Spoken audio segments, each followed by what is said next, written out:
야고보서 묵상을 할 때 저는 오늘 두 가지만 나누려고 해요. 첫 번째는 야고보서를 누가 썼나? 그리고 또 하나는 야고보서의 핵심 내용이 뭔가? 오늘 이 저녁에는 요 두 가지 함께 나누고 기도하는 시간 가지려고 합니다. 자, 첫 번째. 야고보서는 누가 썼냐? 당연히 야고보가 썼어요. 그런데 이 야고보의 신분 이게 참 중요한데 예수님의 친동생이라는 사실이 이제 우리에게 많은 의미를 줍니다. 참고로 성경에는 예수님의 친동생이 쓴 서신이 두 권이 있습니다. 오늘 이제 내일부터 우리가 본격적으로 묵상하게 될 야고보서와 그리고 한 장짜리 유다서가 있어요. 이 유다도 예수님의 친동생이 쓴 서신이죠. 그래서 이 동생 둘이 쓴 서신 2019년도에 아마 제가 주일 강의 때 이거 야고보서와 연이어서 유다서를 제가 강의를 했던 적이 있어요. 자, 자막을 한번 보셔요. 마태복음 13장 55절 예수님에게 동생이 네 명 있었어요. 같이 한번 읽으시죠. 이는 그 목수의 아들이 아니냐 그 어머니는 마리아 그 형제들은 야고보, 요셉, 시몬, 유다라 하지 않느냐. 자, 이렇게 명시적으로는 네 명의 동생이 나와 있고요. 그 외에도 또 어쩌면 더 뭐 여동생들도 이건 우리가 정확하게는 알 수 없습니다. 하지만 명시적으로 기록된 동생들의 이름은 우리가 이제 확실히 알 수 있어요. 그 가운데 이제 오늘 우리가 보게 되는 야고보서는 그러니까 요셉과 마리아의 입장에서는 하여튼 첫째 아들이 예수예요. 둘째 아들이 야고보죠. 그러니까 야고보와 예수님의 나이 차이가 몇 살 터울인지는 모르겠어요. 우리가 정확하게 알 수 없습니다. 그럼에도 불구하고 어떻습니까? 같이 밥 먹고 같이 잠자고 같이 놀고 같이 컸어요. 자, 이걸 생각하셔야 됩니다. 이거 되게 중요한 거거든요. 같이 자랐던 형과 동생이에요. 바로 윗형이거든요. 그런데 이게 웬일입니까? 어느 날 그 형이 갑자기 야고보에게 말하는 거예요. 야, 나 사실은 하나님의 아들이야. 아니 이게 말이 되냐고요. 여러분 이게 웃기는 얘기인 거죠. 어, 나 하나님의 아들이야. 나 메시아야. 이러고 이제 자빠지고 있는 거예요, 형이. 그러니까 동생 야고보의 입장에서는 이게 이해가 안 되는 거죠. 미친 짓이죠. 형 뭐 잘못 먹었냐? 이 말이 안 되잖아요. 형 뭐 잘못 먹었냐? 아니 왜 이래? 가족끼리 왜 이래? 이렇게 된 거죠. 이게 정상적인 반응 아니겠습니까? 그래서 가족과 친척들이 이상하게 행동하는 이 예수에 대해서 심지어는 이렇게 말했습니다. 자막을 보세요. 마가복음 3장 21절 같이 한번 보실까요? 예수의 친족들이 듣고 그를 붙들러 나오니 이는 그가 미쳤다. 여러분 이거 욕할 거 아닙니다. 당연한 반응이에요. 이거는 정상적인 반응이죠. 친척들, 가족들, 예수가 어떻게 태어났고 어떻게 자랐고 어떻게 성장했는지를 많이 안단 말이죠. 그런데 그것도 하나님의 아들이다. 메시아다. 미쳤지. 어, 그 예수님이 공생에 이제 사역을 하면서 이런 말을 하잖아요. 고향에서는 나는 인정을 못 받는다. 여러분 이건 많은 의미가 있습니다. 제가 말씀을 드렸나요?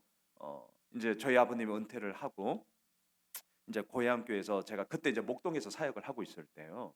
어, 뭐 여러 번은 아닙니다.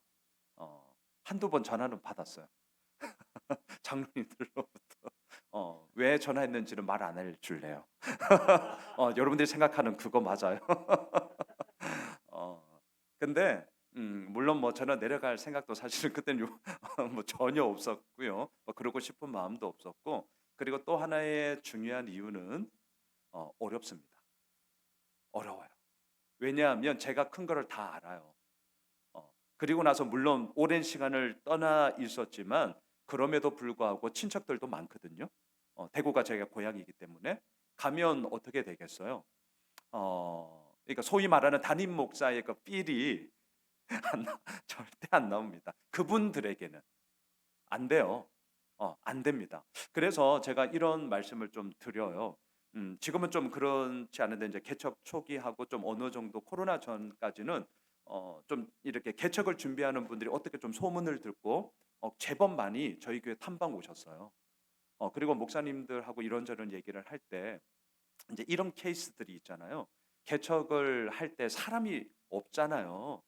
저처럼 이제 분립 개척의 형태가 아닌 이상은 이게 없단 말이에요. 그러면 누가 붙어요?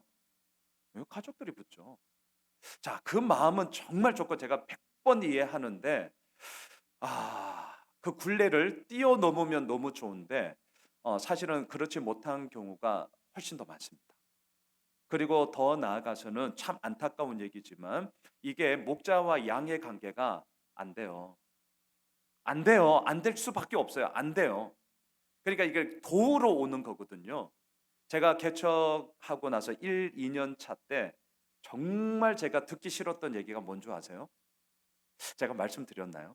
제가 개척하고 1, 2년 차에 진짜 듣기 싫었던 말, 내색은 안 했지만 그게 뭐냐면 목사님 도와드릴게요. 뉘앙스가 느껴지세요? 도와드릴게요. 저는 그런 도움 필요 없거든요. 그러니까 목자와 양의 관계에서는 양이 목자를 돕는 게 아니에요. 따르는 거지. 그게 제 마음속에 그런 얘기가 너무 고마웠지만 사실 한편으로는 싫었어요. 이게 목자와 양의 관계가 성립이 안 된 거죠. 이걸 뛰어넘어야 돼요. 이걸 뛰어넘어야 되는데 실질적으로 가족들과 뭔가를 할 때는 못 뛰어넘습니다. 안 돼요. 안 돼요. 될 리가 없어요. 그러다 보니까 가족 관계도 깨지고 더 나아가서 하나님과의 영적 관계에서 교회는 믿음의 공동체입니다. 그러니까 하나님과의 영적인 소통함들이 이루어져야 되는데 여기에서 얽히다 보니까 가족 관계도 깨져 하나님과의 영적인 관계도 흐트러져요. 그래서 나중에는 이제 더 안 좋아지는 악순환의 경우들이 사실은 많습니다. 이게 참 이제 아이러니한 거예요. 자, 제가 왜 이런 얘기를 하느냐? 지금 야고보서를 쓰고 있는 야고보가 예수님에게는 예수님이 형인데 미친 거죠. 미쳤다. 자, 하지만 이러한 반대에도 불구하고 예수님의 사역이 계속되자 급기야는 동생들이 와서 이렇게 얘기합니다. 자막을 보세요. 요한복음 7장 3절로 5절인데요. 그 형제들이 예수께 이르되 당신이 행하는 일을 제자들도 보게 여기를 떠나 유대로 가소서 스스로 나타나기를 구하면서 묻혀서 일하는 사람이 없나니 이 일을 행하려 하거든 자신을 세상에 나타내소서 하니 이는 그 형제들까지도 예수를 믿지 아니함이르라. 이게 무슨 말이죠? 형이 메시아야? 좋아. 형이 메시아라면 이 갈릴리 변두리 지역에서 이러지 마. 형, 이왕 메시아고 하나님의 아들이면 이스라엘의 중심부인 소위 중앙무대 예루살렘으로 가. 그래서 당신 능력 한번 떨쳐봐. 얼마나 멋져? 그래야 되는 거 아니야? 지금 이 얘기거든요. 근데 왜 이 이야기를 하느냐? 다시 한번 5절을 띄워주시면 그 형인 예수를 지지하고 응원하기 위함이 아니라 믿지 않았기 때문이에요. 그러니까 아주 고상하게 표현하지만 사실 이들의 속내는 웃기고 있네. 안 믿었어요. 그래서 한번 예루살렘 중앙무대에 가서 한번 큰 코 다쳐봐라. 네가 여 변두리에서는 좀 잘났다고 으시대고 있는데 웃기지 마. 너의 본 모습이 예루살렘 가서 개박살 날 거야. 한번 빨리 가봐라. 요 말로 지금 동생들이 형에게 얘기하고 있다는 거죠. 자, 그렇다면 여기까지는 우리가 충분히 이해합니다. 같이 자랐던 형인데 어느 날 갑자기 난 메시아야. 미친 거지. 이렇게 반응하는 야고보가 정상이란 말이죠. 그렇다면 질문. 어찌하여서 야고보는 오늘 이 흩어져 있는 디아스포라 유대인 성도들에게 예수님이 구원자 되심을 증거하는 그런 자가 될 수 있었는가? 어떻게 이런 일이 벌어졌냐? 자막을 보세요. 고린도전서 15장 4절로 8절을 보면 정확하게 그 이유가 나옵니다. 장사 지낸 바 되셨다가 성경대로 사흘 만에 다시 살아나사 게바에게 보이시고 후에 12 제자에게와 그 후에 500여 형제에게 일시에 보이셨나니 그 중에 지금까지 대다수는 살아있고 어떤 사람은 잠들었으며 자, 그 후에 야고보에게 보이셨으며 이 야고보가 오늘 우리가 보는 야고보예요. 그 후에 모든 사도에게와 맨 나중에 만삭되지 못하여 난자 같은 내게도 보이셨다. 자, 예수님이 형이었는데 미친 형이었는데 어찌하여 그 예수를 주라고 고백할 수 있었느냐? 이유는 딱 하나예요. 예수님의 십자가와 부활, 그리고 그 부활하신 예수님이 야고보에게 1대1로 나타났기 때문입니다. 이게 이유예요. 딴 이유가 없습니다. 야고보는 예수님의 부활 앞에 멍했을 거예요. 예수님과 야고보 사이에 무슨 일이 있었느냐, 무슨 대화를 나누었느냐 우리는 자세히 알지 못합니다. 하지만 분명한 것은 예수님과 야고보와의 1대1의 만남이 있었다는 거죠. 그동안 야고보에게 예수님은 그저 친형이었잖아요. 메시아라고 하는데, 하나님의 아들이라고 하는데 도저히 믿을 수 없었어요. 오히려 미친 짓이었어요. 저 인간 왜 저래? 의심의 눈초리로 볼 수밖에 없었어요. 그런데 지금 어떠냐고요? 십자가에서 처절하게 죽음을 맞이했던 그 형이 다시 살아난 거예요. 요셉과 마리아 부모님의 마음에 너무나 큰 슬픔을 안기고 간 그 불효자 형이 다시 살아난 거예요. 죽은 형이 불쌍하면서도 한편으로는 원망스러웠는데 그 형이 다시 살아난 거예요. 여러분, 이 부활은요, 기승전결이 분명한 논리가 아니었습니다. 야고보에게 지금 예수님의 부활은 그 어느 누구의 설득력 있는 설명도 아니었습니다. 지금 야고보에게 나타난 예수님의 부활은 실제였어요. 논리도 아니고 설득력 있는 설명도 아니고 그냥 실제였어요. 엄청난 일이 벌어진 거죠. 설명이 안 돼. 근데 진짜야. 환장하는 거죠. 근데 이 환장이 나쁜 의미가 아니라 그동안 자신이 가지고 있던 생각이 와장창 깨지는 진짜 미칠 노릇인 거예요. 그리고 변질이 아닌 변화의 길로 야고보는 이제 온전히 서게 되었던 것이죠. 야고보는 예수님의 부활을 경험하자 180도 완전히 달라졌습니다. 자막을 보십시오. 사도행전 1장 14절, 여자들과 예수의 어머니 마리아와 예수의 아우들과 더불어 마음을 같이하여 오로지 기도에 힘쓰더라. 그렇습니다. 120여 명의 성도들이 모여있던 마가의 다락방에 엄마 마리아와 동생들도 함께 전심을 다해 이제 기도하는 자로 협력합니다. 이뿐만이 아니에요. 야고보는요, 당시 예루살렘 교회의 담임 목사 역할을 해요. 베드로가 아니라 야고보가 실질적인 담임 목사 역할을 합니다. 어떻게 하냐? 자막을 보세요. 사도행전 21장 18절 19절, 그 이튿날 바울이 우리와 함께 야고보에게로 들어가니 장로들도 다 있더라. 바울이 무난하고 하나님이 자기의 사역으로 말미암아 이방 가운데서 하신 일을 낱낱이 말하니 예루살렘 교회에 갔어요. 그리고 사역 보고를 하는데 누구에게 하느냐? 야고보와 그와 함께 있는 장로들에게.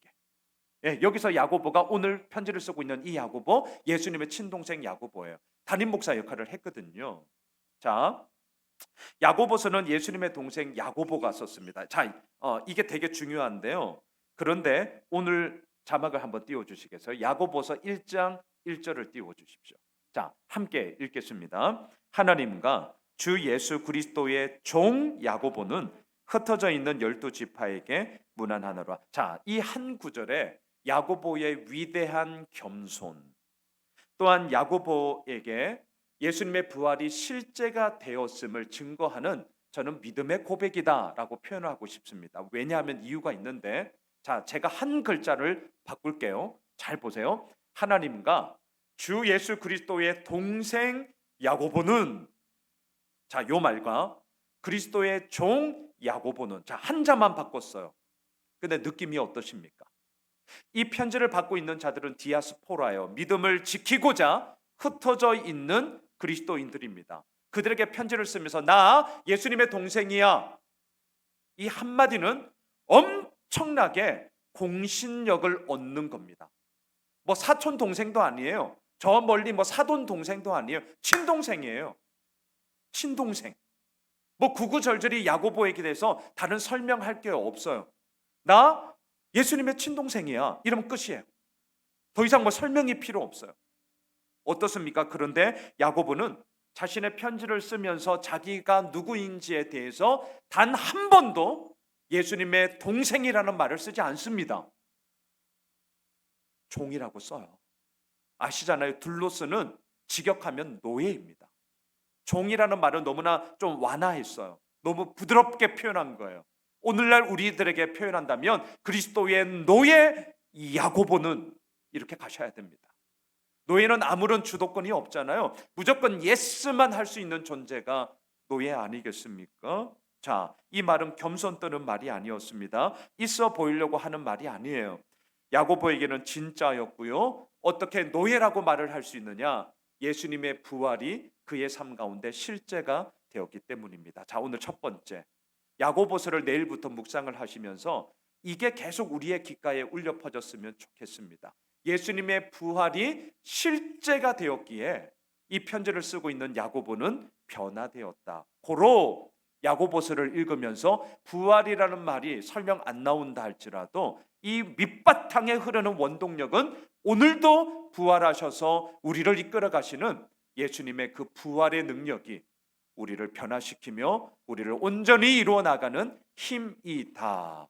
이것을 우리가 마음에 품고 묵상하면 좋겠습니다. 자, 두 번째, 야고보서의 핵심이 뭐냐? 자막을 띄워주세요. 가장 유명한 말씀. 여러분들 야고보서 하면 이 구절이죠. 같이 한번 읽으시죠. 영혼 없는 몸이 죽은 것 같이 행함이 없는 믿음은 죽은 것이니라. 단연코 그냥 야고보서 하면 주제 말씀이죠. 행함 없는 믿음은 죽은 거다. 자, 근데 유명한 구절일수록 제가 뚫어져라 보라고 했어요. 자, 이 구절을 이거 좀 계속 띄워주세요. 이 구절을 잘 보세요. 야고보서는 내일부터 묵상하실 때 소위 대칭 구조가 꽤 많이 나옵니다. 자, 대칭 구조예요. 이 구절 잘 보세요. 영혼 없는 몸이 죽은 것 같이 행함 없는 믿음은 죽은 거다. 서로를 연결시키는 대칭 구조인데, 그러면 영혼은 지금 뒤에 있는 구절과 대칭을 한다면 뭐와 연결이 되는 거예요? 행함과 연결이 돼요. 자, 지금 잘 보셔야 돼요. 또한 몸은 무엇과 연결이 되느냐? 믿음과 연결이 돼요. 자, 이거 생각 잘 하셔야 돼요. 자, 영혼은 지금 이 대칭 구조에 의하면 행함과 연결을 하고 몸은 믿음과 연결을 한단 말이죠. 그런데 우리가 상식적으로 잘 생각해 보세요. 행함과 믿음 가운데 영혼이라는 이미지에는 뭐와 연결되는 게 더 자연스러워요? 믿음이죠. 네, 지금 잘 생각하셔야 돼요. 다시요. 우리가 흔히 생각하는 영혼, 영적인 일 이렇게 표현할까요? 영적인 일 이렇게 할 때는요, 행함과 믿음 둘 중에 뭐와 연결을 되느냐? 믿음과 연결이 되죠. 그 다음에 반대로 몸은 뭐예요? 행함과 연결이 되는 거죠. 상식이에요, 상식. 그럼 여기에 키 포인트가 있습니다. 근데 왜 야고보는 대칭 구조를 쓰는데 영혼은 행함과 연결하고 몸은 믿음과 연결하죠? 생각 안 해보셨겠죠? 이건 이제 목사가 고민을 해야죠. 자, 제가 풀겠습니다. 자, 영혼을 행함과 연결하는 이유는 뭐냐? 이게 중요한데 다른 거 없어요. 행함이란 곧 영혼과 같아야 된다 이 말이에요. 다시요. 행함이란 영혼과 같아야 된다. 그럼 이게 무슨 말이냐? 실체는 있지만 영혼은 눈에 안 보이죠. 분명히 영혼이 있어요. 근데 안 보여요. 자, 실체는 있지만 눈에 안 보이는 영혼처럼 우리의 행함 역시 실체는 있지만 눈에 보이지는 않아야 된다는 말이에요. 자, 이게 무슨 말이냐? 자막을 띄워주세요. 마태복음 6장 3절 4절이 마치 이거와 똑같습니다. 우리 같이 한번 읽으시죠. 너는 구제할 때에 오른손이 하는 것을 왼손이 모르게 하여 내 구제함을 은밀하게 하라. 은밀한 중에 보시는 너희 아버지께서 갚으시리라. 바로 이것이 영혼이 행함과 연결되는 아주 구체적인 예입니다. 왜 이 이야기를 하죠? 우리의 행함을 대놓고 자랑하면 결국은 우리의 의로움만 될 뿐이에요. 그곳에 하나님의 의로움과 하나님의 선함은 전혀 이루어지지 않죠. 하지만 은밀하게 이루어질 때 마치 실체는 있지만 눈에 보이지 않는 영혼이 행함처럼 이루어진다면 우리의 의로움이 아닌 하나님의 의로움이 더욱더 온전하게 펼쳐지리라. 야고보는 지금 이 마음을 가지고 이렇게 대칭 구조를 짜고 있다는 거죠. 그럼 또 하나, 야고보는 믿음을 우리의 몸과 연결하고 있습니다. 이것도 똑같은 거예요. 믿음은 곧 몸과 같다는 거예요. 이게 무슨 말이죠? 믿음이란 우리 눈에 보이지 않지만 몸처럼 분명한 실체가 있다라는 거죠. 자막을 보십시오. 히브리서 11장 1절. 믿음은 바라는 것들의 실상이요 보이지 않는 것들의 증거다. 이게 딱 이 얘기예요. 믿음은 그래서 몸과 연결이 되는 거예요. 제가 이 구절 몇 번 설명해 드렸잖아요. 믿음은 우리 눈에 보이지 않습니다. 하지만 하나님 때문에 우리가 원하는 것, 우리가 바라는 것을 내 삶의 실상으로 놓고 보이지 않는 것, 보지 못하는 것들을 간증하면서 살아갈 때 믿지 않는 사람들에게 증거가 된다. 예, 이거 정말 잊지 마셔요. 이게 바로 믿음이죠. 그래서 믿음은 눈에 보이지 않지만 몸처럼 실체가 있는 거예요. 자, 이걸 꼭 기억하셔야 됩니다. 그래서 행함 없는 믿음은 죽은 것이다. 물론 이 의미는 우리가 믿음만을 얘기하지만 행함이 없다면 이것은 아무것도 아니다. 물론 그 말 맞습니다. 하지만 조금 더 나아가서 영혼이 행함과 대칭이 되고 몸이 믿음과 대칭되는 뭔가 우리가 보기에는 엇박자이지만 지금 야고보는 이 엇박자를 통하여서 오히려 더 큰 진리를 우리에게 드러내고 있는 것이죠. 공통적인 겁니다. 뭡니까? 눈에 보이지는 않지만 분명한 실체가 있다. 그리고 그 실체를 통하여서 나의 의로움을 나타내는 것이 아니라 하나님의 의로움을 나타내며 그 가운데 진정한 믿음의 능력이 무엇인지를 우리는 삶을 통하여 드러내야 한다. 이게 야고보의 핵심이에요. 이제 우리는 내일부터 이 야고보서를 이제 하나하나 보고 나가게 될 것입니다. 바라기는 이러한 야고보서의 부활의 능력과 또한 믿음의 행함의 모습을 통하여서 더욱더 균형 잡힌 삶으로 우리 2023년 올 한 해를 마무리하는 우리들의 묵상의 시간이 되길 주님의 이름으로 축복합니다.